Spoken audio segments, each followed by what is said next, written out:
This episode of SpectreSoundStudios is brought to you by Promulta.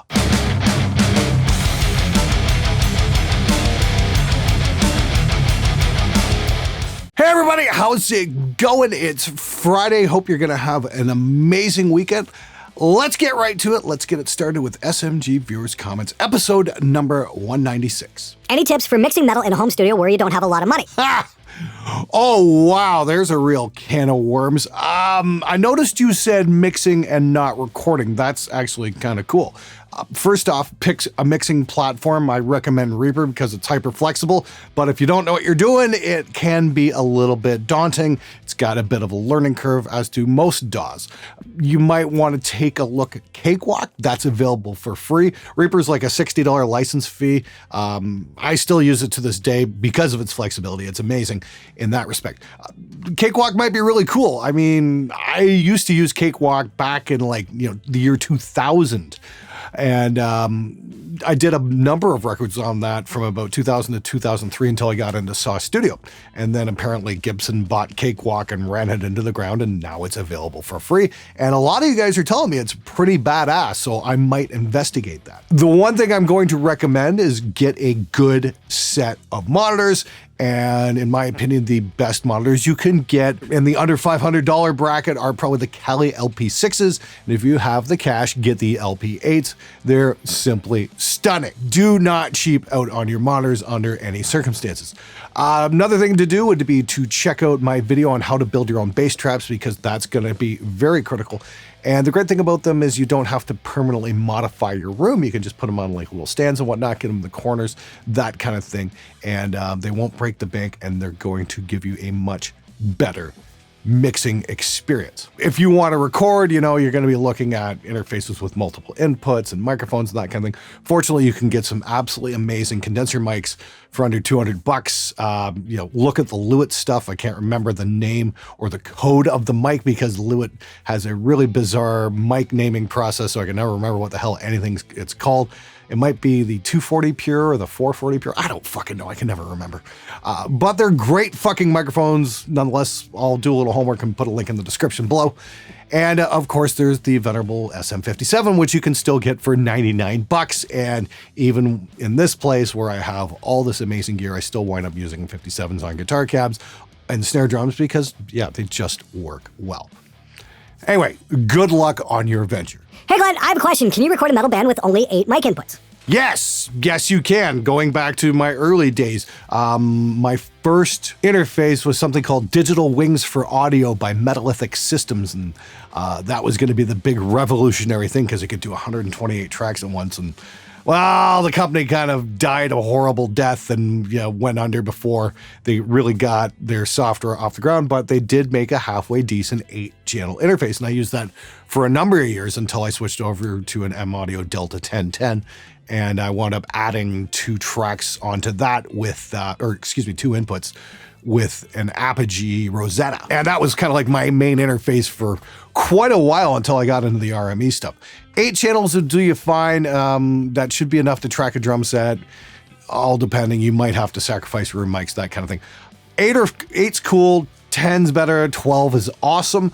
The great thing is if you get yourself an interface with an 8-at input, you can add yourself 8 extra inputs for very cheap with the Behringer ADA 8000 or whatever the current model is. They go for $200 last I checked.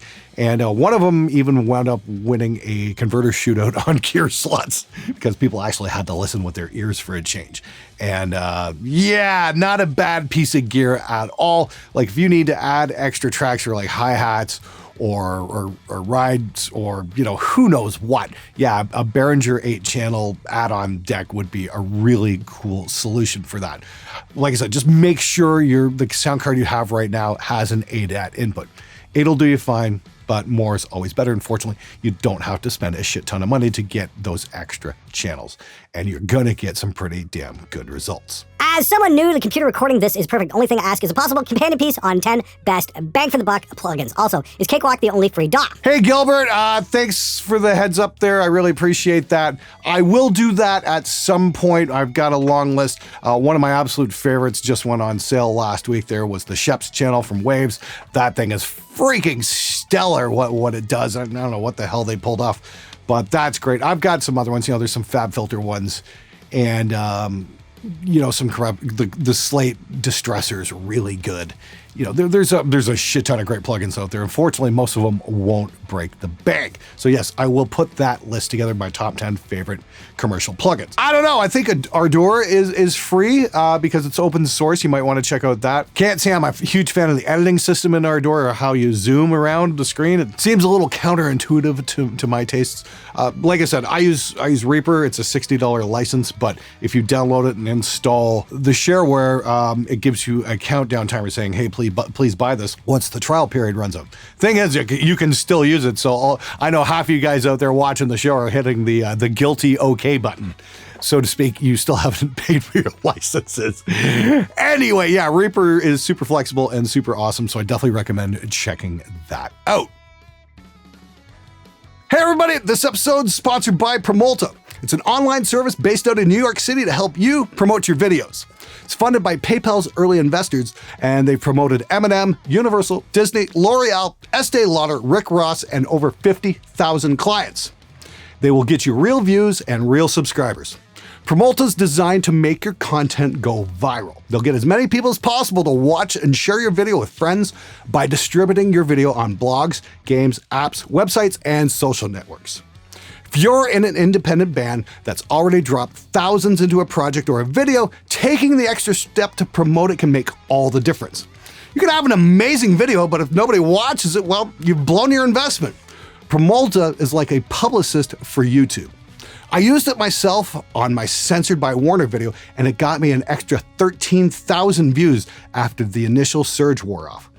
That's 13,000 more sets of eyes that my message got out to. You can follow the link in the description below and get yourself 1,000 free views on your first campaign.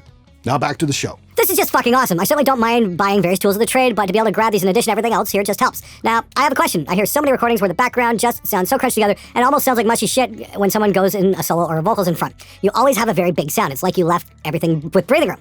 Is most modern metal these days just too overcompressed? Yes, absolutely. Still to a point, I think a lot of mixes are being overcompressed. I was really guilty of it, back in 2011, 2012. It wasn't until I started posting on YouTube regularly, a lot of people are saying, hey, back that shit off a bit. You're going to give yourself some breathing room and it's going to sound better.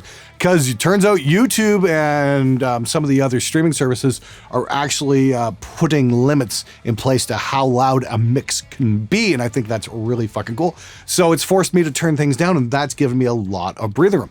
I've got a lesson coming out in maybe a week or two for the band Protocol. You guys know them well. You've heard them as background music on this show for years. And one of the songs, we went into Toronto last spring and re-recorded one of the tracks. And it's pretty amazing because I pull up the original mix, which we did in 2011, and pull up the new mix. And it's just in terms of dynamics and just overall breathing space, like, holy crap. I can't believe I managed to squeeze that mix into something that loud because it just sounds so tiny by comparison. This is a video I definitely need to make on the loudness war and how we trade fidelity for volume, because guess what? You can't have both. When you turn up your master, you are sacrificing sound quality. Don't fucking kid yourself. But it's louder. Turn your fucking volume knob up. Yes, that sounds like a great video that really needs to be made. Okay, I'm gonna do that when I get back down to LA. Tagline, don't mean to pry into your life, but what is your situation at the moment? You seem to be between LA and SMG, so what's up with that? Not prying at all. Actually, by the time this episode goes live, I should be back in Los Angeles at Harmony working on stuff with Lancaster Audio. So yeah, thanks for asking. Here's the thing. I absolutely love the LA scene. I love Los Angeles. I love the fact that I get to work in fucking Hollywood. I mean, like, talk about dream come true. It's fucking amazing. There's, a shit ton of musicians right in the neighborhood. There's all kinds of studios and just, super creative people. It's just a really cool vibe. Guitar centers down the street. If you know your West Hollywood area, El Compadre's right down the street. That place is just fucking amazing. Yeah, it's just super awesome being in that whole neck of the woods and getting to work there. It's fucking great.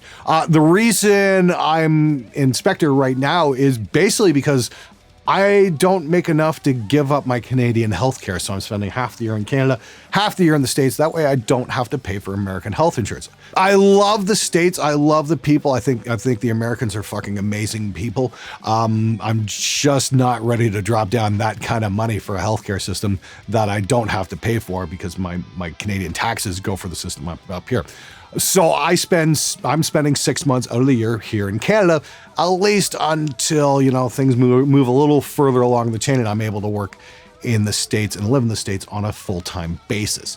But for right now, yeah, I'm back and forth a little bit. And you know what? It's a great experience. I got to spend, a couple of shitty winter months in LA and avoiding that whole polar vortex thing.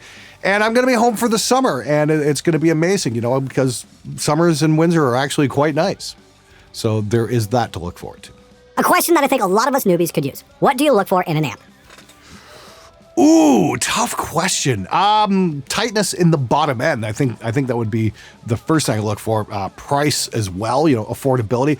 I'm not sure what your budget is and what you're looking for. I mean, like if you can afford it, get a Rev Generator 120 or a 100p because they're going to be fucking amazing. What turned me on to the Revs so much when I first started working with them was the tightness in the bottom end. It was a lot easier to work with. I found I wasn't shoveling out the bottom end in a mix to get a super heavy tone. I just could dial the amp in and it sounded fucking amazing, and that's why I've been with them ever since. My original 5150 was a bit tubby in the bottom end. I found it caused some issues during mixing, and my dual rectifier is just absolute, fucking mud in the bottom. It's a cool amp, but it's very difficult for me to record. Other people might have better results, but for myself, it doesn't really get too much use anymore. Let's just put it that way.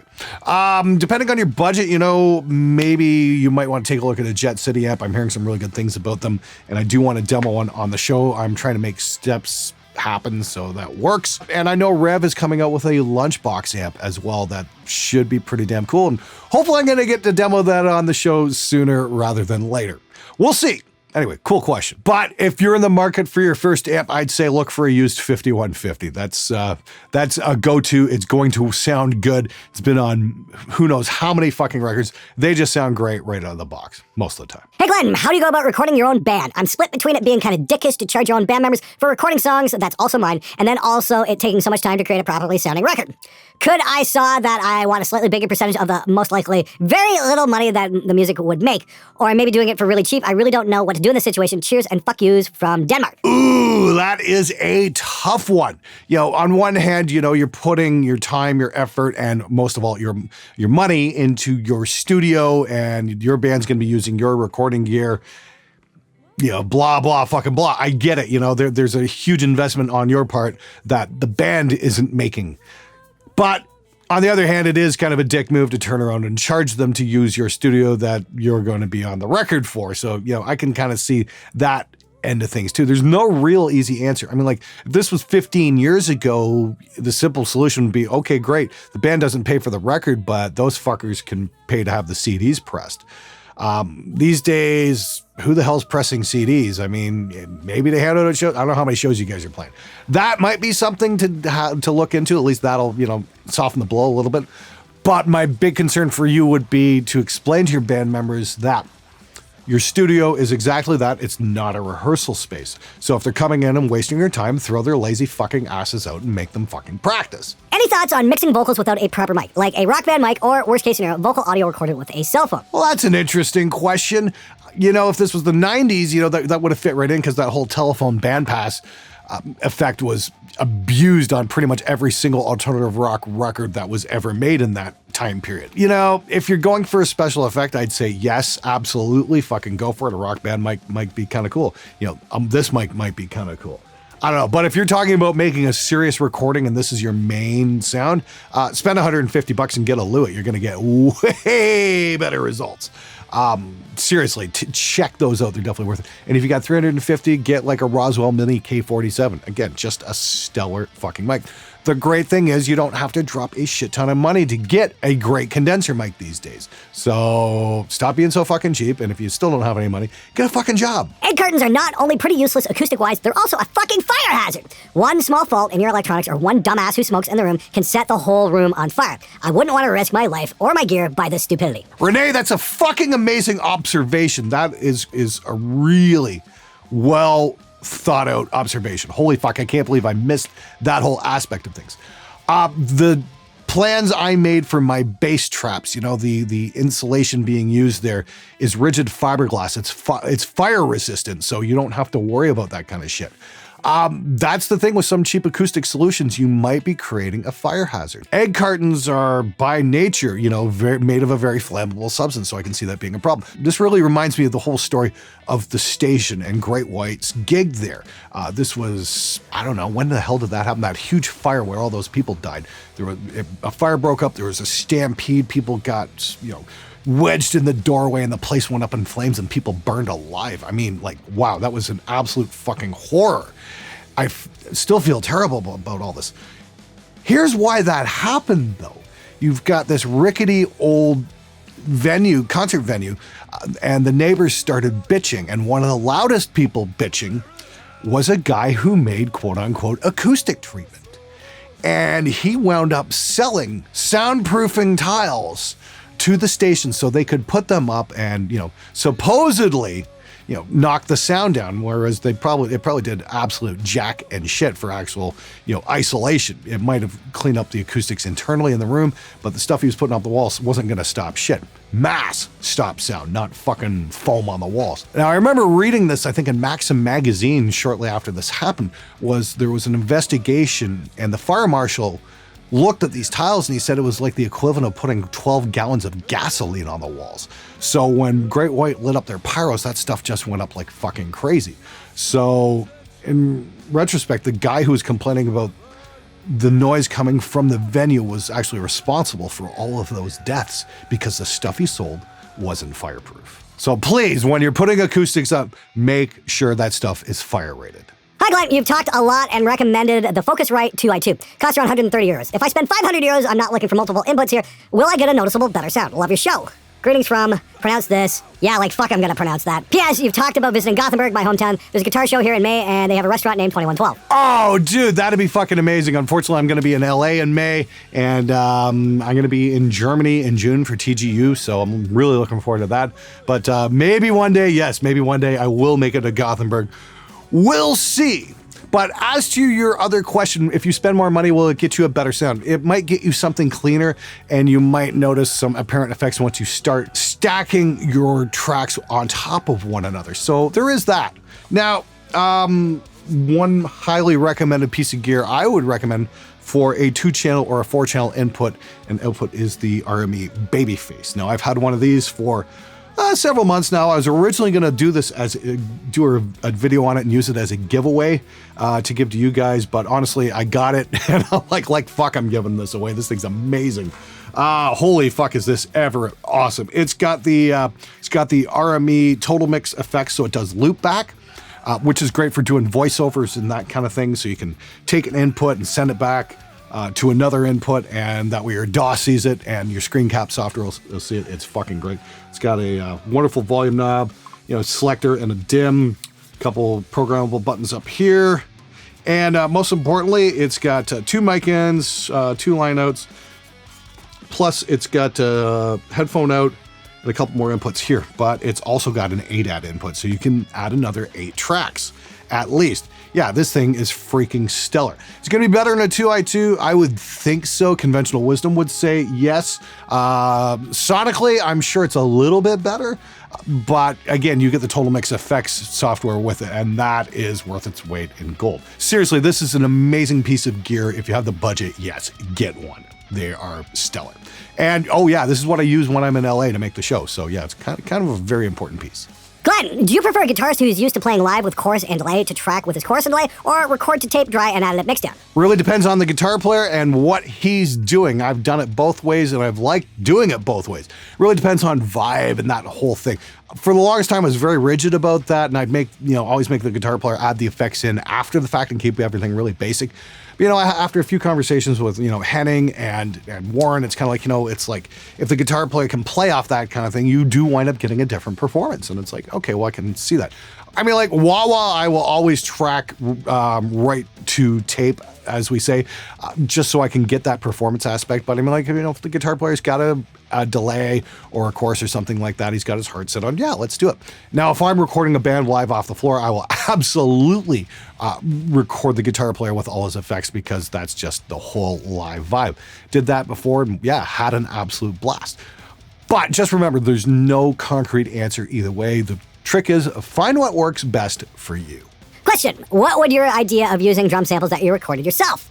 Meaning, set up your kit, dial in the sound, and then record different hits. Then putting it all in your own sample library. Many artists do just that and even sell their own sample packs. I understand it's removing the individual drummer from the performance, but it's still your kit and sound. Well, that's the thing. I want to bring back the drummer. I mean, it's the easiest thing in the world to just replace something with samples. It takes zero effort. And let's be honest, it doesn't take a lot of skill to use that. I mean, like, I get what you're saying about putting samples of your kit onto one of your recordings, and I used to do that. Now, go listen to the second Woods of Ypres record. Go listen to Pursuit of the Sun and the Lure of the Earth. There is samples all over that record because the initial performances were, you know, shall we say, not quite up to snuff. Yeah. And yeah, maybe that's one of the reasons I hate samples so much, is because of having to do that shit. Now, here's the thing. If you're recording a live drummer, I would recommend having the drummer sample the kit when he's done his sessions. He's used to being on the kit and that situation. So, you know, get some tom and snare samples, maybe some cymbals. You never know when you're going to need to fly something in and rescue something that's less than stellar. But I still recommend using Drumatom over all that shit, because Drumatom is fucking amazing. Check out my drum samples became obsolete video for proof of that. Personally, though, it's like, yeah, you know what? Sure, we can do that, but yeah, let's hear the fucking drummer. I really miss drummers. The one thing we can always guarantee to hear in an SMG questions video: I've got lots of stuff I'm working on right now that we don't get the fucking videos for 4 or 5 months. Hashtag fuck you, Glenn. Thank you for that wonderful observation. And if you're wondering why it takes 4 or 5 months, it's because I'm usually juggling about 18 fucking things at the same time. Fuck, you know, I got this to do. I've got 3 other videos I've got to do before I can jump on a plane on Monday. I got Cam Fleury showing up in maybe an hour to track drums, and then I'm going to be in here all night working on shit. It's like playing chess. You know, I've got all these little pieces that have to move into place to make a video happen. And yeah, sometimes it takes time, and it doesn't help that I've probably got horrible ADD and I'm easily distracted by 80 million things out there. Ask Stevie T about that. He'll confirm. Yes. I have a hard time keeping track of everything all at once. It's fucking horrible sometimes, I swear. But yes, usually when I say, hey, you know what, this video is getting made, it does get made. Sometime sooner or later. Thanks for sticking with the show, and thanks for your patience. Don't know about where you live, Glenn, but I've been trying to get a vocal coach where I live for about 3 years with no success. I'm a grown man, and I played guitar and keyboards in a metal band touring Europe in the 1980s. I'm not short of cash either, but all the vocal coaches near me are booked solid with kids who want to go on fucking X Factor or The Voice. I'm a serious musician who wants to front a band and appreciated the importance of learning your craft properly. But unfortunately, none of the local vocal coaches seemed interested. Okay, Sean, first and foremost, I want to see pictures of your 80s touring metal band. I'm sure they're amazing. I really hope you're in a glam band. I think that'd be hilarious. Anyway, something to consider is maybe online lessons over Skype or something like that. I got a buddy of mine who's learning Chinese online from somebody who's not even in his city, and it's going pretty well for him. Maybe you can find a vocal coach online. I'm sure there's got to be some kind of database out there somewhere for people exactly in your situation. I'm going to put this to you, the viewers. If you know somebody who can help Sean out who does online vocal lessons, please leave a suggestion in the comments, because I'd really appreciate it, and I'm sure Sean would appreciate it as well. Best of luck to you, Sean. Hopefully this can help. All right, everybody, that's it for this episode. Thank you so much for watching. Thanks for all your comments and questions. As always, please keep them coming. And I just want to give a big shout out to Promulta. They're a cool way to get your stuff out there and get it noticed. It's just like a publicist back in the 80s, except now it's online. All right, that's it. I'm out of here. Hey guys, if you liked the video, be sure to subscribe as I post every Wednesday, Friday, and Sunday. If you want to learn more about recording, check out one of my tutorials or one of my gear reviews if you want the actual honest truth about a piece of equipment. Till next time, stay metal, my friends.